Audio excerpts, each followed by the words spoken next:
Hi guys. Hello guys. Hi guys. Ish. Apa nyaya andise una ndikutopinda izvozvi guys. Ndikutosvika izvozvi. Kubva pandaenda paipai kutosvika. Saka paipai network yazotiza plus ichi network ichitiza panamboda ndishingirire function yacho yanga kutotanga. Anmona. So I ended up not coming per life. Andi muri kunzwa ende makoments asi kubuda. Chatuna neme phone. Saka ma comments ended up nigigiri network ended up ya teaser and then nini wachi nandiri papa yanga yakutanga function then ndasitadza kuti ndinyatsobuda. Share live guys. I'm not sure kuti apa ndikuenda basa makusenda tonyatsaona kuti ndikasaita ka live izvozvika mangwana nokuti ndikushanda full day 8 to 8 anmona Monday futi 8 to 8 the only day ndiripo i Tuesday anmona the only day ndiripo i Tuesday. Saka let me just give you a brief Kenya anditika toona kuti ini zvekundinetsa kuti imwe foni iyi kwose ndisingazooni life yacho nayo chinenge chiitika ndezvinhu zvasuka okay hanimona saka meno ndo nyaya iripo guys. Saka ndandiri kuda kuti chekutanga guys iyi life ndichaisiya iripo apa. Nyaya dzakafanana neidzi hadzisi nyaya dzecontent guys. This is not for content guys. Munoona nyaya dzinoinvolva ndofunga ndatanga ndaisa post makuseni guys ndikati nyaya yandinayo uku iri very sensitive ndikutombotsvaga wisdom yekuti ndinoihandla sei because haisi nyaya yekuti tongoya pana patotaura zvopera. We are dealing with kids guys. We are dealing with the kids, our kids that we saw on social media, that we saw growing on social media. Remember, tukutaura ndofunga hasi 23 years. Ndofunga 20, hasi 24 ne 22. Somewhere there kana tsekanganisi. Anmona. 22, 20 ameno somewhere papa. Ndo mazira tukutaura guys. Zvokuti unototanga kunyatsofunga kuti ndo ihandla sei nyaya yakadai because iri fragile nyaya iyi guys. It's very fragile and inenge iri nyaya yekuti inoda kuti kana maitaura chibva maita action mugadzirisa. Haungotauri nyaya iyi woya wotaura nyaya yemunhu kuti anzi azonyenga azodai mobva maenda musiya zvakadaro. Yakuda kuti pachionekwa kuti vobatsirwa sei vanava. Andi munoona yoonekwa kuti vanobatsirwa 19 and 20 andi muri kuona 19 ne 20 years. Yoonekwa kuti vanobatsirwa sei vana ava because chokwadi chinonzi marriage havasati vakuchiziva. Ndo chokwadi chiripo. Wantese mwone age dzavo vakakurumidza kuita commitment vasati vatamba ujaya neumadhara. Andi munoona. Saka kazhinji kacho panyaya dzakadai so guys mukadzi anenge ari kudisadvantage. Andi munoona because mukadzi ukavhera watongozvara wakuto murume asi muzoti paunozvara papa nyama dzinochinja mabhodhi anochinja mukomana anoramba akadaro. What surprises me the most is ndataura nemusikana ndanchimuudza kuti but dei akakunyenga uri mumukukuma dheza yaya paigara waimuda here? Were you going to accept him? Why now? Knowing asingazivi mukadzi wake nyati ndiani. Why now? Why now?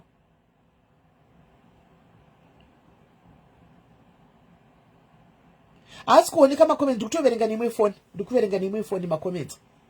Ndikutoverenga nemwe phone.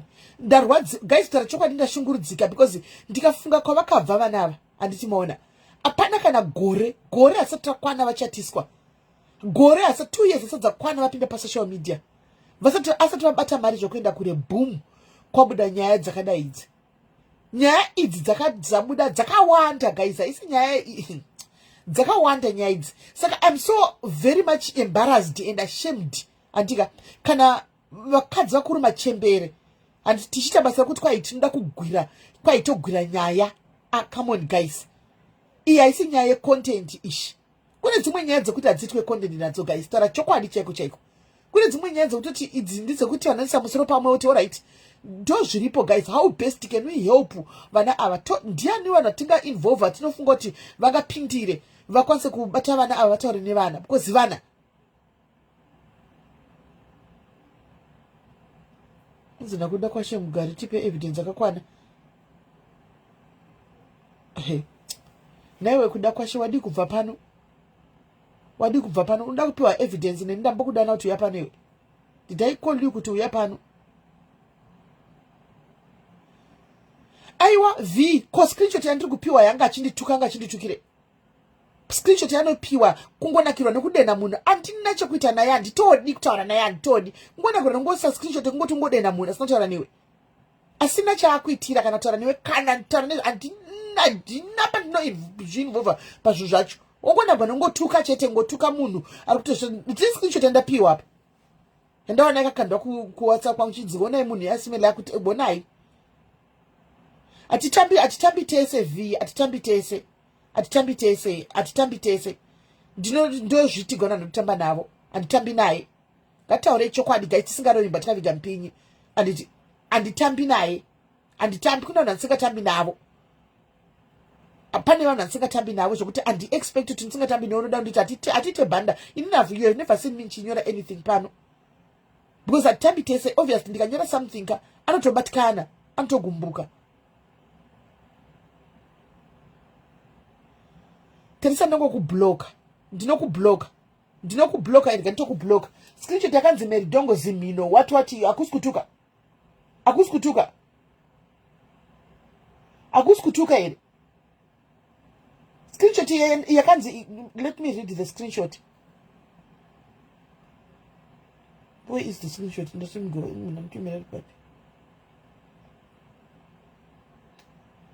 Asi screenshot yakanzi kwaichi smeri dongo kana wafunga kundibvutira chingwa pamuromo tanga watenga magirazi akanaka kwete kuita sebofu zimhino tseki akusi kutuka ere ndandivera chikubloka teresa wacho kunyatsoona kuti pana pati tombokutarisi kana kutarisa akusi kutuka ere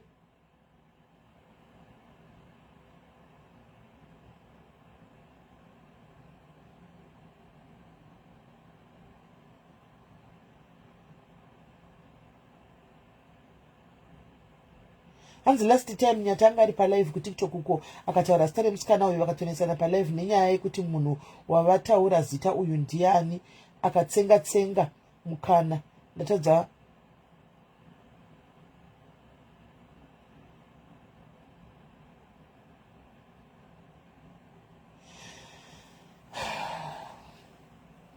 right ndikukuverengera iposti gai saka mufowa ndopenga hereni munofowa ndopenga ini ndiri kuverengera iposti yandapiwa imi muri kuti zvandakuti muri kutaura kuti chiko imimi mukuti chi ini ndiri kuverengera iposti yandapiwa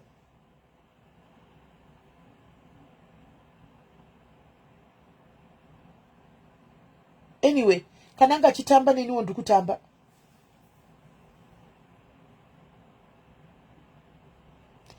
akananga achitamba neniwo ndikutamba because ndandatogumbuka guys kuti unongondituka ndisina chanda kuita unonditukire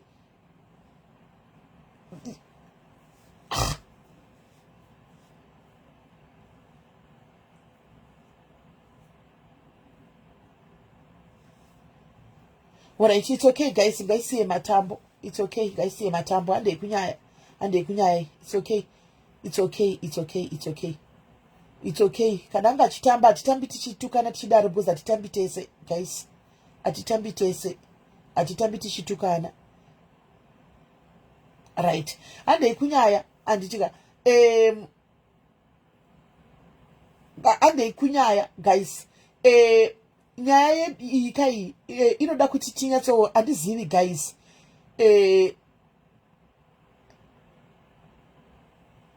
ndoda kuningirira, ndoda kuti tidzokere panyaya guys. Handizivi kuti parikuda andisati ndambotaura naNyathi, anmona andisati ndambotaura naNyathi, andizive kuti ndoenda vaya ani because apa pakuda vanhu vakuru guys ka vanogona kugara pasi nevana ava because nyaya idzi dzakareba, it's too deep, dzakakura. Iye Ketina kana vanhu vacho vamuvinga vataura naye, I think she knows kuti nyaya idzi dzakakura and nyaya dzacho dzakati rebei dzakakura, saka mwoyo wangu uri kurwadza guys. Munoziva mwana uyu vakatanga manje tichiona Anditika vakabatsirwa nevanhu vakasimudzwa mari havasatotomboita kana 3 years vachidya mari yacho. Andimaona already ndo zvakuitika izvi ndarwadziwa. Hanzi former manager is the best. Yes, because ndabvunza musikana uyu kuti ko vamarambire vari kuzviziva here zvikanzi vamarambire is no longer the manager. Sekuudzwa kwakaita panguva yavaidheta iyoyo. Ati hanzi ndakaudzwa kuti havasisiri asi kana vachida kungovhunza zvanovhunza vanoenda kunobvunza but nyaya idzi havasi kuzisiva. Ndo unless vakazoudzwavo but yanga achiti handifungi kuti vanodzisiya. Andimaona. Saka handizivi guys, what do you think we should do? Ndoenda nekune maBarnabas ndine nhamba dzavo. Poitwa sei?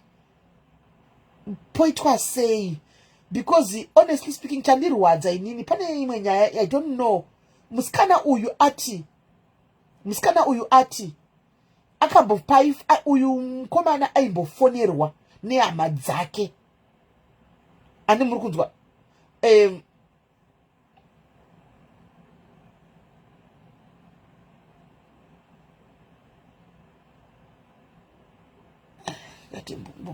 timbobvisa kwanzi why I do my life. Saka how do I do? Ndofanwa kuzviita sei?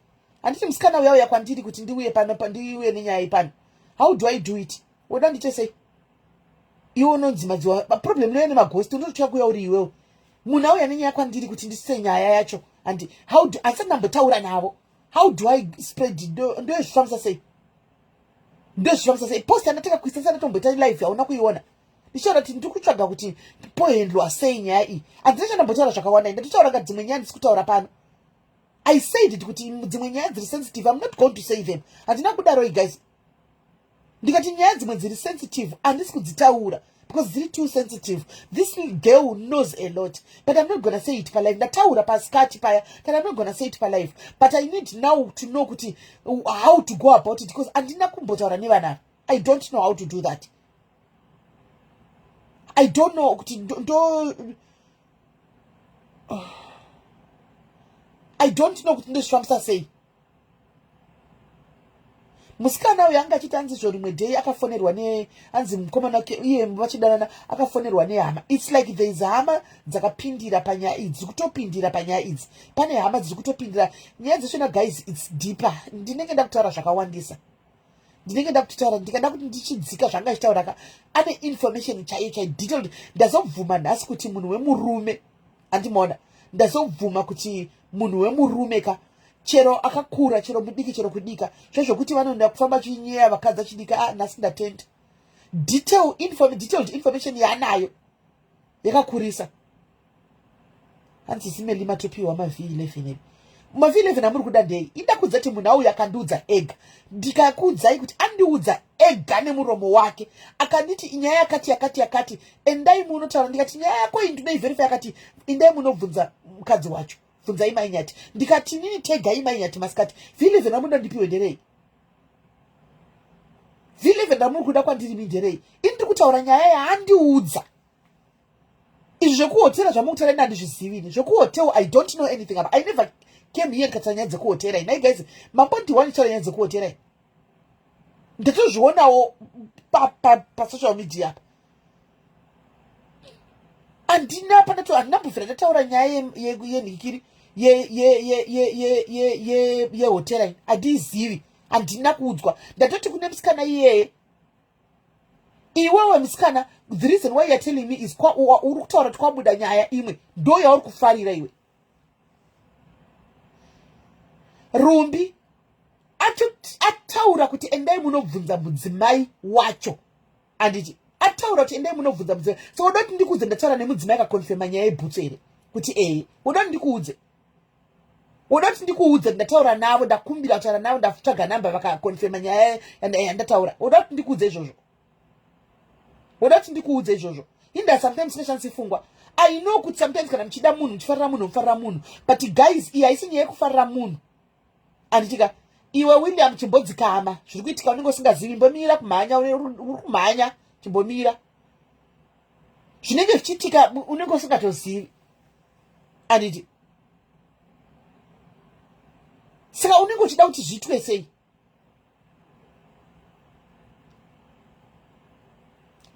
aiwa unobhilivha zvaunoda masilini zvauno ini ndiri munhu mukuru ndinotaura zvandinoona kuti izvi ndinosefa mashoko ndinosefa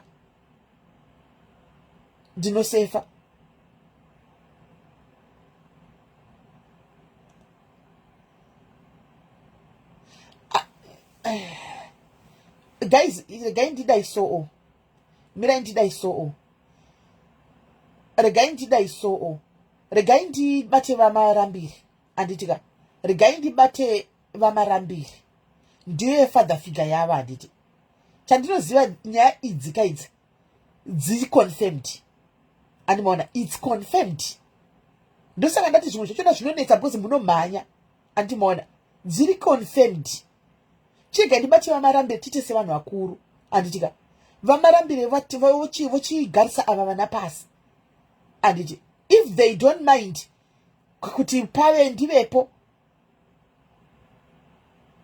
ndotoita zvokusera mozoudzwa feedback naivo vamarambire ndokuti mubhilieve handiti because ikauya ichitaurwa nemumwe munhu akaita seni munoti kunyepa handi mukuti toda v11 muri kuda v11 rei ini ndichikudzai kuti tsikana atotaura kuti vabvunza then I went after ndiri kufunction kwakwe handika ndaona nhamba kune nhamba dzandifonera dzekusa handiti kune true caller inoburitsa zita ndikati okay ndikafonawo kwandafonawo handitika the story was confirmed dzese ndikati munhu vakati ndinomuziya saka ndichazivi v11 ramuri kuda imimi nderei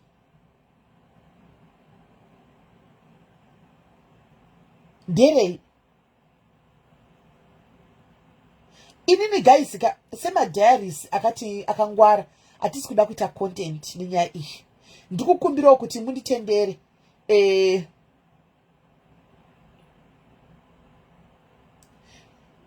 aiwa tingataura zvana William munozive what do you know watanga kuuya nhasi panapa dei waona post makuseni ndaisa iripo kusenze ichitaura kuti guys ndikuda ungwaru how do I handle this time iyoyo pandaisa post wadii kutaura kuti wadii kunyora report yandai kuna Barnabas wadii kunyora izvozvo wakuda kutaura izvozvo wadii kunyora ipapo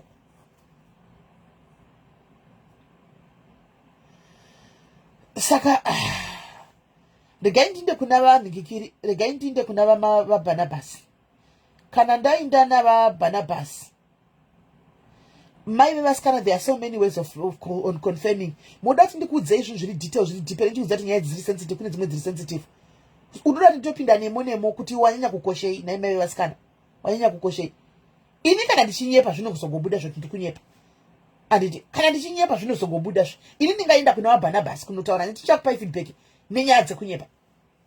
Do you think ndingaenda nenyaya dzekunyepa iwe ukatasa ndikutoti iganibata vachanyora vaBarnabas apa nenyaya dzisipo ndiri munhu mukuru wangu handisi zera rako handisi mwana mudiki ndine pandotaurawo ndichitaura matauriro andoitawo ndichisefawo zvimwe handitika let's try kutaura kusolva nyaya idzi in peace it's not content to me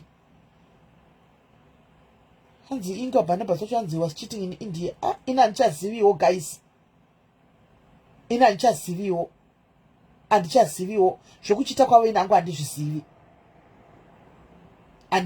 zvokuchita kwavo ini chandoziva ifather figure kuvanavo maybe let me go ikoko animaona ndinotanga ndataura navo hanzi taurako vheko ndiye angatovagona no remember inyaya iyi handitika inyaya yemarriage inyaya yemarriage vheko mwanawo andiwana vheko mwanawo mudiki andimaona iyi yakutoda ivo vanhu vakuru andimaona I think kuti waenda kuna vamarambire kuri kana baba aroka anti vanowirirana navo baba aroka vanokwanisa kunzwikwa andimaona naivo vamarambire vacho ndo zvandakutokwanisa kutongoti ndiite inini andimaona but nyaya iyi trust me guys ndopika namai vangu vakafa vari kumutapa hapana kana nyaya yekunyepa it's confirmed zvokuzoti mazodika kuti mazoita sei izvo it's up to you kuti muite ma1+1 vanhu vasirive pano vatanga kuuya pano nhasi handiti ini hangu yekunhingikiri yekuloji handizivi handidi kutaura zvandisingazivi handisi kuziva ndatoionawo mastreets so as it is right now ndatoionawo ndobva yazoudzwa neye mwana yeuya kuti kwai kuri kunzi zvakati anomaona ndikati ndangozviona zvinyuka pa ndandisiri sure ndangomwa kuti ndezvemastreet meya anomaona so zvinonetsa hanzi vhidhiyo yake yakandwa uko kutelegram mheno I don't know as does not have parallel Glenda nyaya yacho iri twisted kuvabereki guys ndichazotaurisa ini regai ndisiyane ndizvo regai ndiende kuna vamarambiri kana vamarambiri vachienda kuna vabereki voinda regai ndiende kuna vamarambiri nyaya yacho iri twisted guys chandongokuudza ichongoti guys kune vakadzi vanotaura namai nyati itaiwo reach out kuna mai nyati chete kune vakadzi vanotaura namai nyati itai reach out kuna mai nyati itai kuna mai nyati reach out itai kuna mai nyati reach out pane nyaya imwe yatotaura musikana ushu anditika nyaya iyi futi yakonfirmiwa ndikatovhunduka because tasingazvizivi pano handifungi kuti nyaya munotomboiziva inini pano I don't think kuti munotoiziva nyangwe nendasingatomboizivi anomaona I didn't even know about the story but regai ndindeura ichi regai ndinde kuna vamarambira guys I'll give you feedback vamarambira nichangotaura kuti kana tataura vataura nevana vachanyora anzi but we are giving advice maybe giving up ahead to talk to them andisati ndambotaura navo do you think they will agree to speak to me pasina munhu wavanoziva panotoda kuti kana tichitaura navo paite umwe munhu mukuru wavakajaira hanzi foni yakaheka musikana yazvitaura but zvaataura zvefoni ataura zvemota ende paataura ndataka kujoinidza zvinhu zvaataura ndazokonfemiwa inini yataura ndeyemotikari anditi maona but anyway vachazotaura chandoziva chokuti kana ikainzotaurwa zvakanaka nyaya iyi achazodzoka achifanwa kuti ataure kuvanhu achiadresa kuvanhu kumafanzi ake animaona achazodzoka achifanwa kuti ataure kumafanzi ake kuti zviite clear ndochokwadi animaona anzi tarimatini regai nditaure ndikiri navaBhanabhasi kana kuti navaBaroka voita reach out hanzi Joyce mom is coming saka vanhu motikwai inyaya dzekunyepa imuchiwa chinzi Joyce mom is coming motikwai inyaya dzekunyepa musikana uyu anga achitoziva kuti pakatombogarwa rimwe dare anga atozviziva musikana iyeye atotaura nyaya kuti pakatombogarwa rimwe dare saka mufunga kuti isusu ndezvekunyepa izvi kwai madini kuudza abereki hativazivi Otilia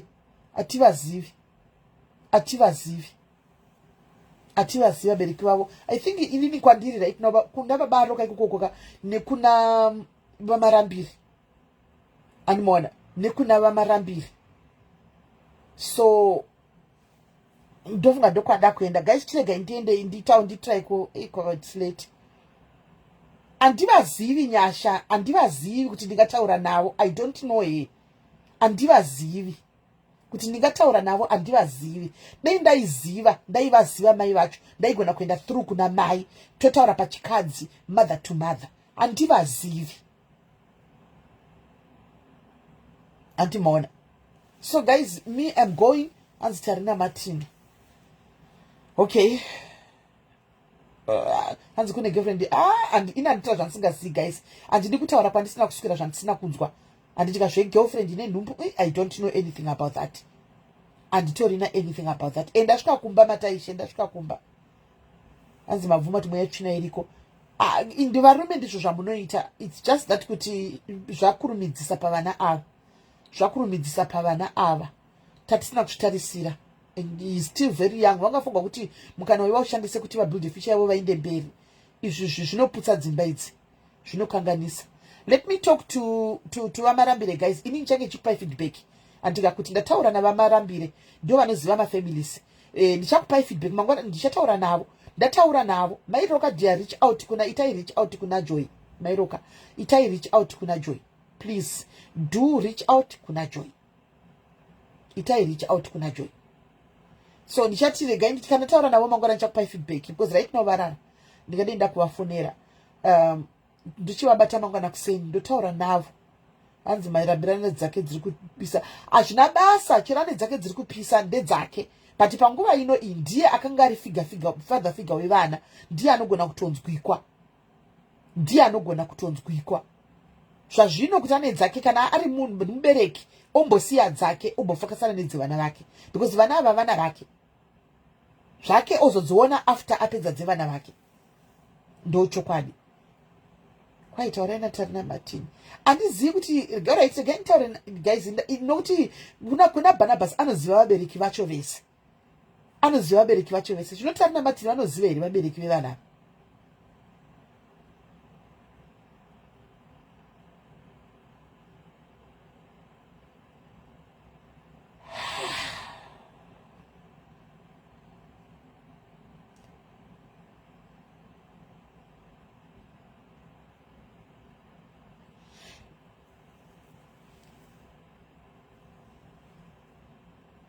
Inizvo handichazivi macontent creators emakapuza yaka ina handichina trust nawo hangu tara chokwadi. Trust hakuchina icontent chete trust hakuchina asi handizivi kwanzi says he is not interested sandaona paataura. Alright, regai ndibate Tarina Martin wacho, regai ndibate Martin, regai ndibate Martin, ndibate ndimamini wangu ka. Regai ndibate Martin neye maiwo mainini wangu tari wacho. Regai ndivabate mangwana ndinzo kuti vanogona kudzipindirawo here. Panzi boys, pana maboys pari tricky paya panyaya dzakadai. Pari tricky because remember wakatombokonana. Pari tricky. Panda munhu wokuti nyatakasvika anonyara. Panda munhu wokuti nyatakasvika anonyara. Zvokungononga zvakafanana nekuti ukamusvikira ngona ngosvika undituka. Hanimona. Nguva maboys vakabhodesana futi naye vanogona svika futi zvo inonetsa. Baba roka ndio munhu ataona ngo respectana.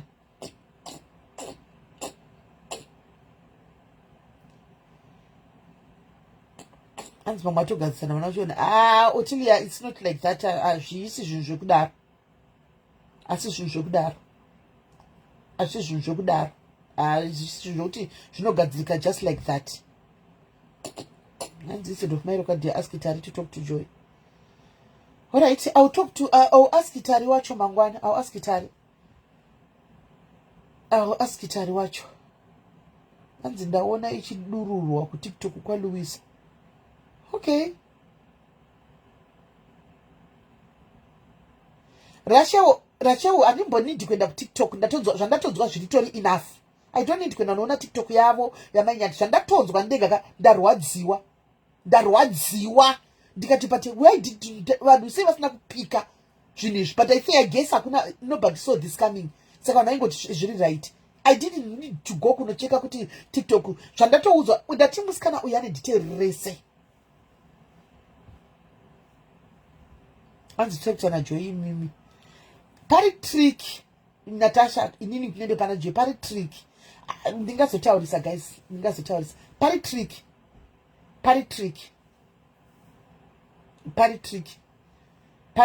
because pari trick.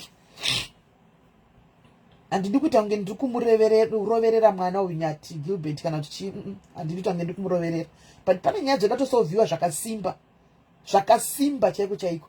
Panotoda vanhu vanorespecta ivo vanoteerera vambonyatsokutoita zvinhu zviri serious chaiko saka amen. Handisiyo hangu. I don't know guys. Saka ini ndakurara Anzabaro ari kuziva. Handide information ndinayo itori enough. Chandandiri kuda ndechekuti patsvagwe vanhu vanorespectwa zvikuru sei naNyathi kuti naivo mai Nyathi vagone kusununguka. Because pakaenda umwe munhu chete maNyathi havasununguki. Ndochokwadi. Because kune zvakawanda havasununguki. Panoda munhu anorespectwa naiye Gilbert. Ndokuti vakwanise kuti vese vasununguke kuti nyaya yacho itaugwe ibude zvakanaka. Unoona. Saka guys, I'll give you feedback mangwana kuti ndasvambisa mira nimborara ndichinamata nezvazvo kuti Mwari vatipe guidance wisdom kuti who is the right person to go to. Kana vari Tarina Martin ndichafuma ndine answer, I'll call them. Kana vari vamarambire vachona I'll call them. Anditika toona kuti zvinofamba sei. Pabvezero chandoziva kana zvazopera nyaya yagadzirisikai tinenge at liberty kuti titaure zvedu nezvenyaya. Animaona kana yapera vave right. Zvaizvozvi there's a lot. Ichazongotaurwa zvayo at some point kuti chive chidzidzo kune vamwe vana. Because tine vana vacontent creators akawanda. aripo animaona. Tine macontent creators evana akawanda echidiki vari kusimuka vadiki animaona.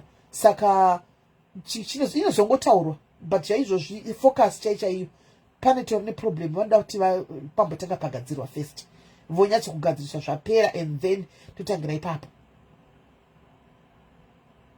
animaona. Anzoi ndikudze munhu anotya unogona kuuya kuseri hanzi kozvokora mukadzi Stella tataura dhara izvi but hatingarambi tiita kunge tiri kuda kuroverera munhu. Ini handisi kuda kuita content kai andiwana. Hatingarambi tiita kunge tiri kuda kuroverera tichidai so right now tinenge tinogona kuti tizokanganisa nyaya inoda kugadzirwa zvakanaka andiwana. Zvichataurika mirai vatange vagadzira zvichazotaurwa because it needs to be a lesson to other content creators iwaya emanhingikire emacouples aripo antimaona.